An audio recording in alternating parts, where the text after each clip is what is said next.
Bank resolution ordinance যেটা interim government তৈরি করেছিল, 5টা ব্যাংক তারা একসাথে করে দিয়েছিল, 4টা এসালম গ্রুপের মালিকানাধীন, এরপর নাসা গ্রুপের মালিকানাধীন। তাদেরকে আবার মালিকানা ফেরত দেওয়ার জন্য এই গভর্নমেন্ট ব্যাংক রেজুলেশন যে অর্ডিন্যান্স তার 18 ক সংযুক্ত করেছে। 7% মালিকানা কারো থাকলে তারা আবার পূর্বের মালিকদের কাছে এই ব্যাংকগুলো ফিরে চলে যাবে। অথচ এসালম গ্রুপ এই বাংলাদেশের ব্যাংকিং খাত থেকে প্রায় 2.25 লক্ষ কোটি টাকা, 1,70,000 কোটি টাকার উপরে তারা এখান থেকে পাচার করেছে। এগুলো যখন যাচাই বাছাই করা হয়েছে তখন দেখা গিয়েছে গোয়েন্দা রিপোর্টে যে এই টাকার অধিকাংশই হচ্ছে বিদেশে পাচার করা হয়েছে, দেশে এই টাকার সিংহভাগই আসলে নাই। অর্থাৎ সেখানে রিসিভার নিয়োগ দেওয়ার পরেও দেখা গিয়েছে এসালম গ্রুপের যে সম্পত্তি এই দেশে রয়েছে তা যদি একসাথে ক্রপ করা হয় তাতেও যে পরিমাণে ব্যাংক ঋণ তারা নিয়েছে এগুলো সবই হচ্ছে ব্যাড ডেট। একেবারে ব্যাড ডেট গুলো ঋণ পরিশোধ করতেও বেগ পেতে হবে, তাদের এই সম্পত্তি দিয়ে 10 ভাগের 1 ভাগও করা আসলে সম্ভব নয়। সেই পলাতক আসামিদেরকে আমরা জানি নির্বাচনের সময় তাদের সহযোগিতা নেওয়া হয়েছিল। সালাউদ্দিন আহমেদ যিনি ডিফ্যাক্টো প্রধানমন্ত্রী, তিনি নির্বাচনের পূর্বে নিজের দলের কাছ থেকেই শোকজ খেয়েছিলেন এসালমের গাড়ি ব্যবহার অথবা তাদের কাছ থেকে আর্থিক সুবিধা গ্রহণ করার জন্য। কিন্তু সেই এসালম আষ্টে পৃষ্ঠে আজকে জড়িয়ে ধরেছে বিএনপিকে। পাশাপাশি আরো কিছু অ্যাক্ট যেগুলো সংশোধন করা হয়েছে অথবা যেগুলো ল্যাপস করে দেওয়া হয়েছে, যেগুলো উত্থাপন করা হচ্ছে না, এগুলো জনমনে তীব্র সন্দেহ সংশয়ের সৃষ্টি করেছে। গুম প্রতিরোধ প্রতিকার অধ্যাদেশ, এই অধ্যাদেশে কি সমস্যা?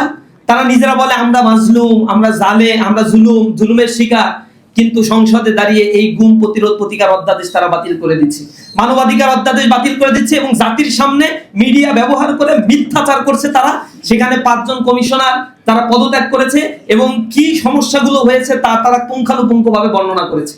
আইসিটি ট্রাইব্যুনাল যেখানে ফ্যাসিবাদ হাসিনার বিচার কার্য পরিচালিত হয়েছিল একেবারে ওপেন ভাবে, জনগণের কাছে তার রেকর্ডেড এবং সাংবাদিকদের নিয়ে এসে যেগুলো প্রচার করা হয়েছিল, সেখানে আইসিটির প্রধান যিনি ছিলেন চিফ প্রসিকিউটর কোনো কারণ ছাড়াই তাকে সেই পদ থেকে তাকে স্যাক করা হলো। সেখানে যাকে বসানো হলো তিনি বলছেন এই রায় যেগুলো দেওয়া হয়েছে এবার পুনর্বিবেচনা করবে। তার মানে কার বেনিফিশিয়ারি, কার সাথে মুসলেকা দিয়ে ক্ষমতার আসনে বিএনপি বসেছে, কোন ইঞ্জিনিয়ারিং করে ক্ষমতার আসনে বসেছে, জনগণের বুঝতে এখন আর বাকি নাই। যদি তারা এগুলো কন্টিনিউ করতে থাকে, আমরা চাই দেশের যে তীব্র সংকট তৈরি হয়েছে, গ্যাসের সংকট, তেলের সংকট, জনজীবন বিপর্যস্ত হয়ে পড়েছে, দ্রব্যমূল্যের ঊর্ধ্বগতির কারণে আজকে মানুষ দিন আনছে দিন প্রতিদিনকার জীবনযাপন পরিচালনা করতে পারছে না। গত 1 মাসের মধ্যে 17 লক্ষ বেকারের অ্যাড হয়েছে আমাদের বেকারত্বের খাতায়। 6,40,00,000 মানুষ এখন দারিদ্র সীমার নিচে বসবাস করছে। সরকারের রাষ্ট্র পরিচালনার জন্য টাকা নাই, এই কারণে তারা 2 দিন আগে দেখলাম ট্রেজারি বন্ড ছেড়েছে। সেই ট্রেজারি বন্ডের মধ্যে দিয়ে তারা 1,10,000 কোটি টাকা এপ্রিল মাসে জনগণের কাছ থেকে উত্তোলন করতে চায়। ব্যাংকগুলোতে টাকা নাই, যে ব্যাংকে ঋণ নেওয়ার পরে অতিরিক্ত ঋণ নেওয়ার মতো অবস্থা আর ব্যাংকে নাই। ব্যাংকগুলো মানুষের আমানত ফেরত দেওয়ার মতো সিচুয়েশনে নাই। অথচ ইসলামী ব্যাংক যেটা অধিকাংশ রেমিটেন্স আয়ের একটা বড় সরকারের উৎস বা দেশের উৎস, এই বাংলাদেশ ইসলামী ব্যাংক বা যে ব্যাংকিং চ্যানেলগুলোকে ধ্বংস করার জন্য তারা সেগুলো দখলদারিত্বের অভিনব কৌশলের দিকে তারা যাচ্ছে। একের পর এক প্রশাসনিক দপ্তরগুলোতে নিজেদের লোক বসিয়েছে, অথচ তারা নির্বাচনের পূর্বে বলেছিল এখানে রাজনৈতিক বিবেচনায় কাউকে প্রশাসক হিসেবে নিয়োগ দেওয়া হবে না। তারা নিজেদের সাথে দ্বিচারিতা করছে। আমরা বলছি এই মুনাফিকি চরিত্র যদি বাদ দিতে না পারো, মুনাফিকদের পরিণতি আল্লাহর কাছেও যেমন করুন, এই মুনাফিকদের পরিণতি দুনিয়ায় আল্লাহ রাব্বুল আলামিন তাদেরকে লাঞ্ছিত করেন, এই জনগণের মাধ্যমেই তাদেরকে অপদস্থ করা হবে। আমরা দেশের জনগণ হিসেবে আপনাদেরকে সহযোগিতা করতে চাই। ফ্যাসিবাদ মুক্ত এই দেশ একটা অস্থিতিশীল অবস্থার মধ্য দিয়ে পরিচালিত হচ্ছে। দেশের শেয়ার বাজারের অবস্থা চরম বিপর্যস্তকর অবস্থা, স্টক মার্কেটের অবস্থা খারাপ, ক্যাপিটাল মার্কেটের অবস্থা খুবই খারাপ। বিনিয়োগকারীরা এখন ধুকে ধুকে মরছে, বিদেশি বিনিয়োগের পরিমাণ কমে যাচ্ছে, বেকারত্বের হার ধীরে ধীরে বেড়ে যাচ্ছে। এত সংকট আইডেন্টিফাই না করে বরং এমন কিছু বিষয়গুলো নিয়ে দেশের মানুষের সামনে আলোচনা করা হচ্ছে, অথচ জনগণের বেসিক প্রবলেমগুলো মিডিয়ার মাধ্যমে প্রকাশ করা হচ্ছে না। মেইন স্ট্রিম মিডিয়া এই কথাগুলো বলছে না, এগুলো প্রচার করতে সামহাও দিচ্ছে না।